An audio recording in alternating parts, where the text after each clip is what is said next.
A cold draft slid under the back door of an Iowa farmhouse kitchen.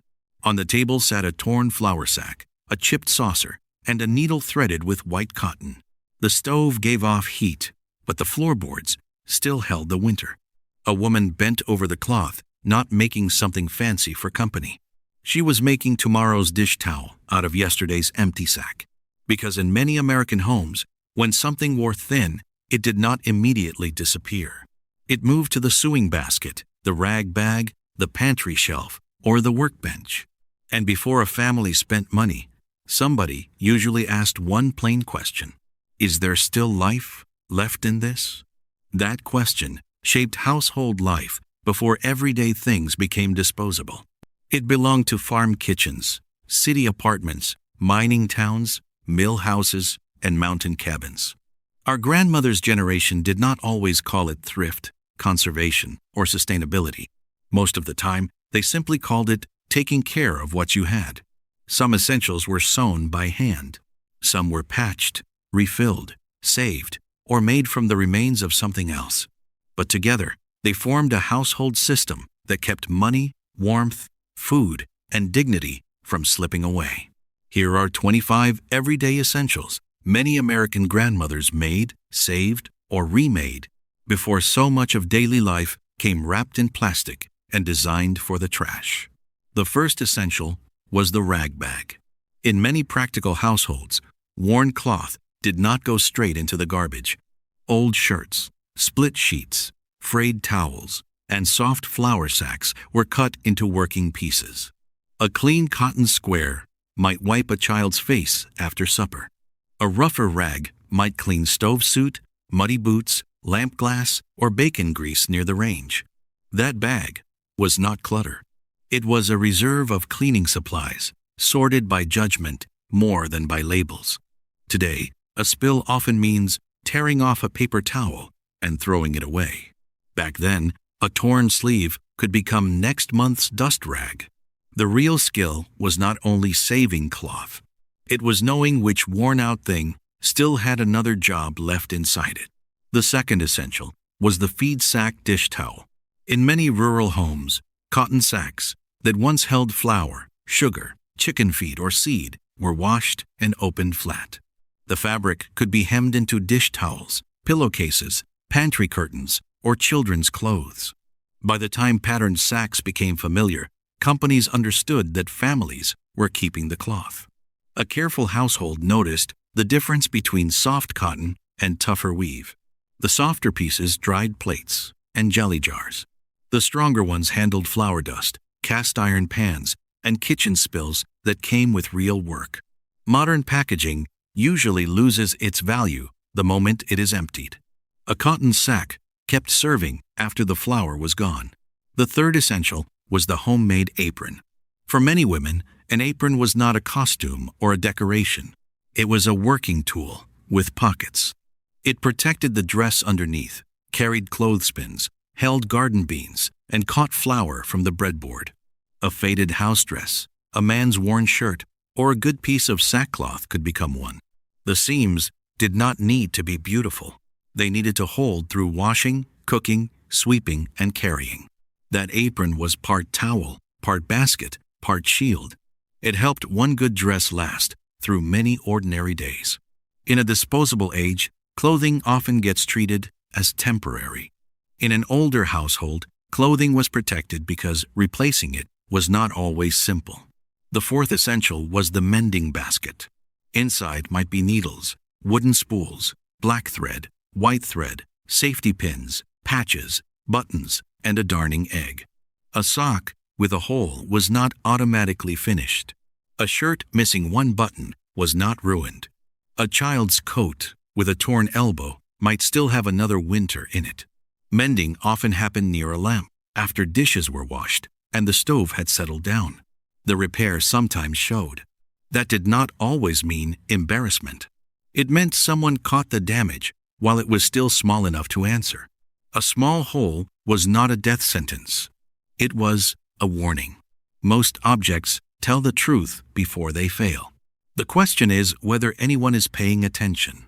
The fifth essential was the patchwork pot holder. Before kitchen drawers filled with cheap pads, many families made heat protection from quilt scraps, denim, or layered cotton. A good pot holder needed thickness, close stitching, and enough size to grip a hot pan. It might hang from a nail near the stove, darkened by steam, smoke, and years of kitchen work. This is one place where caution matters. Old stoves, open flames, worn cloth, and rushed hands could all be dangerous. Modern safety standards exist for good reason. The useful point is not copying every old method. It is seeing how older households studied a need, then shaped a tool from what was already on hand. The sixth essential was the homemade dishcloth. Before disposable wipes and synthetic scrub pads became common, dishcloths were often knitted, crocheted, or cut from sturdy cotton.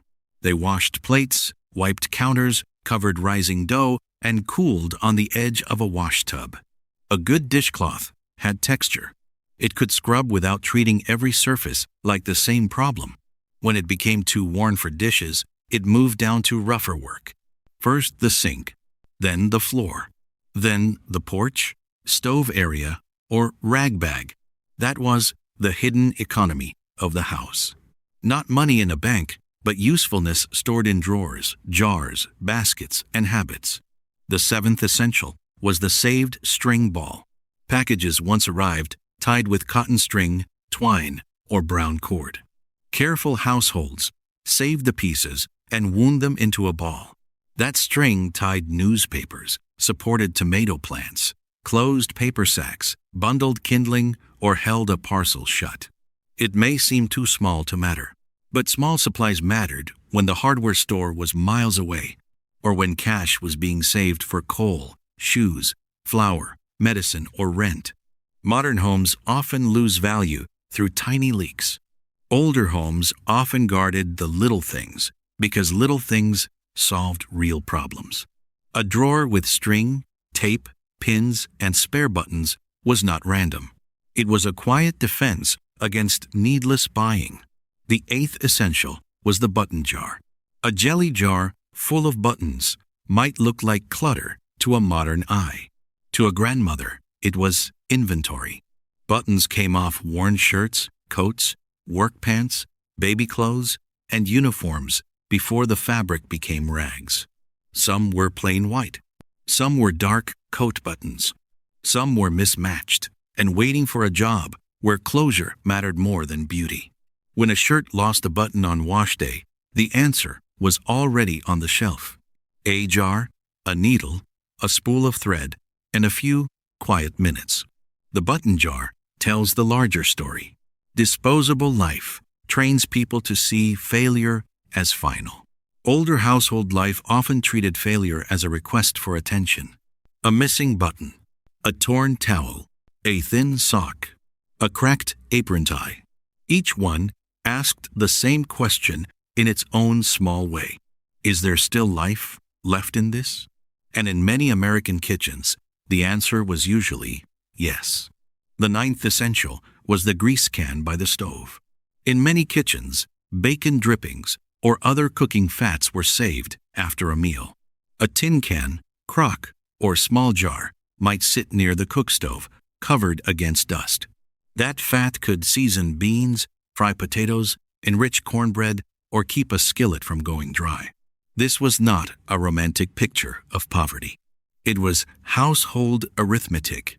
If bacon, flour, garden vegetables, or a Sunday roast came through the door, a careful cook tried to stretch every honest part before buying more.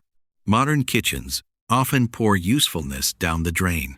Older kitchens tended to pause and ask what else a thing could still do. The 10th essential was soap made from scraps. Small slivers from the washstand, laundry area, or kitchen sink were not always thrown away. Some families pressed them together.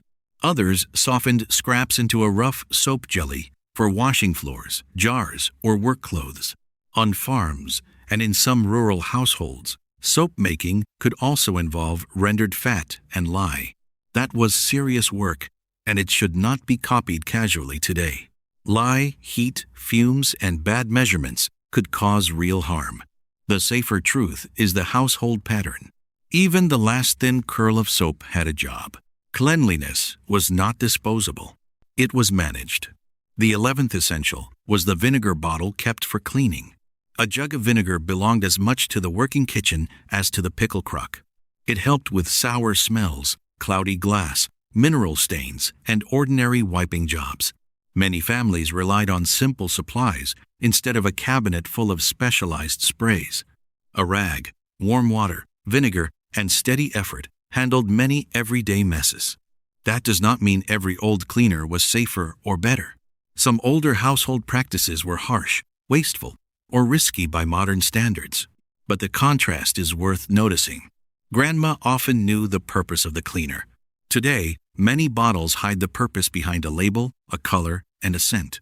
The 12th essential was the rag mop.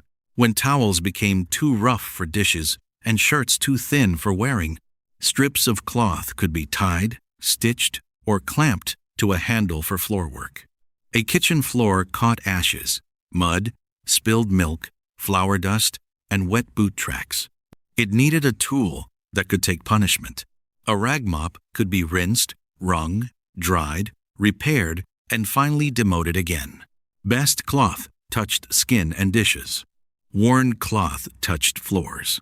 The roughest cloth cleaned the porch steps, stove area, or barn corner. Nothing fell from useful to useless in one jump. That was one of the quiet systems inside an older home. The 13th essential was the braided rag rug. Old dresses, work shirts, sheets, and denim scraps were cut into long strips. Those strips were braided, coiled, and stitched into rugs for bedrooms, kitchens, and cold porches. A rag rug did more than decorate. It softened bare floorboards, caught dirt near the door, and warmed tired feet in winter. In some homes, the colors carried family history without saying a word. A child's faded dress, a father's work shirt, a kitchen curtain bleached by years of sun. Modern rugs arrive finished and leave when they look tired. A rag rug could carry years of household labor underfoot. The 14th essential was the scrap quilt. A quilt made from leftovers was not only a bed cover. It was stored warmth. Pieces of flour sack, dress cotton, worn shirts, and leftover sewing cloth were cut and fitted together. Some quilts were carefully patterned. Others were plain, heavy, and built for use rather than display. On winter nights, that extra layer mattered. Coal, wood, kerosene, and heating oil all cost effort, money, or both. A quilt helped hold body heat when the bedroom air turned sharp. The beauty came partly from purpose. Every scrap had already served once. The quilt asked it to serve again. The 15th essential was the draft stopper. In older houses, winter did not politely stay outside. It slipped under doors, rattled window sash, and cooled the floor before sunrise. Families rolled old towels, stitched fabric tubes, or filled cloth with scraps to block the gap. A draft stopper was humble, yet it could change how a kitchen felt in January. It kept heat near the stove, protected sleeping children from cold air, and helped fuel stretch when the coal scuttle or wood pile had to last. Old household scents often began where discomfort entered the room. A draft was not just endured. It was studied. The 16th essential was the saved jar. Jelly jars, pickle jars, coffee jars, and medicine bottles were washed and kept. They held nails, buttons, beans, grease, seeds, dried herbs, spare screws, and preserves. A cellar shelf full of jars was more than storage. It was a visible map of household readiness. You could see what you had. You could count it. You could use a small amount without opening something new. Today, storage is often bought as a product. Earlier households turned yesterday's container into tomorrow's order. A jar with a good lid was not trash. It was a little cupboard with glass walls. The 17th essential was the homemade lunch wrap. Before disposable bags became ordinary, lunches traveled in waxed paper, cloth, tins, or reused paper sacks. A sandwich might be wrapped, packed in a syrup pail, or tucked into a metal lunchbox. Waxed paper could sometimes be smoothed and used again if it stayed clean. A flour sack napkin or cloth square could protect bread and return home for washing. This was familiar to school children, farmhands, mill workers, and men carrying lunch to a job site. The point was not perfection. It was enough protection to get food through the day. That older lunch pail held a quiet discipline. Use what works. Bring it home. Clean it. Use it again. The 18th essential was the tin of saved hardware. A tobacco tin, coffee can, cigar box, or jelly jar might hold screws, nails, washers, hinges, and odd brackets. When a screen door sagged, a chair loosened, or a gate latch failed, someone often checked the tin before making a trip to the hardware store. The pieces were not always sorted perfectly. They rattled together like a small metal history of broken things that had not been wasted. Modern repair often stops when one small part is missing. Older households understood that the smallest part could save the largest object. A washer was not just a washer. It could be the difference between a loose handle and another year of use. The 19th essential was the homemade fire starter. Families who heated with wood, coal, or a kitchen stove often saved dry kindling, paper twists, corn cobs, or wood shavings. A cold morning could turn serious if the stove would not catch. The real habit was preparation before discomfort arrived. Dry scraps were kept where damp air could not ruin them. Kindling was gathered before the storm, not after the house had gone cold. Modern safety standards around fire, chimneys, ashes, and fuel exist for good reason. Not every old method should be copied casually today, but the older pattern is still worth remembering. A warm room in January often began with dry scraps saved in October. The 20th essential was the boot patch and shoe repair kit. Before cheap shoes filled discount shelves, footwear was repaired whenever possible. A family might keep polish, laces, scraps of leather, tacks, and a small awl near the workbench. Many towns had shoe repair shops because soles, heels, and stitching were expected to wear out. A torn boot was more than an inconvenience. It meant wet feet, missed work, or a child walking to school in discomfort. That is why care started early. Mud was brushed off before it dried hard. Leather was dried slowly, away from scorching heat. Laces were replaced before they snapped on a cold morning. A good boot was not just owned. It was maintained. The 21st essential was the clothesline and clothespin bag. Laundry did not end when the wash was finished. A line behind the house, across a porch, or between apartment buildings turned sun and wind into household labor.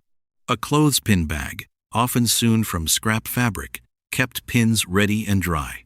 Clothes came in smelling of weather, grass, smoke, or city air, depending on where a family lived. The dryer made laundry faster, especially in bad weather, crowded homes, and modern work schedules. Still, the clothesline reminds us of something older. Some everyday work once borrowed power from the world instead of buying it from a machine. The 22nd essential was the pantry label and recipe card. Grandma's kitchen often depended on memory, but memory had helpers. A penciled label on a jar, a handwritten recipe card, or a note near the flour bin prevented waste.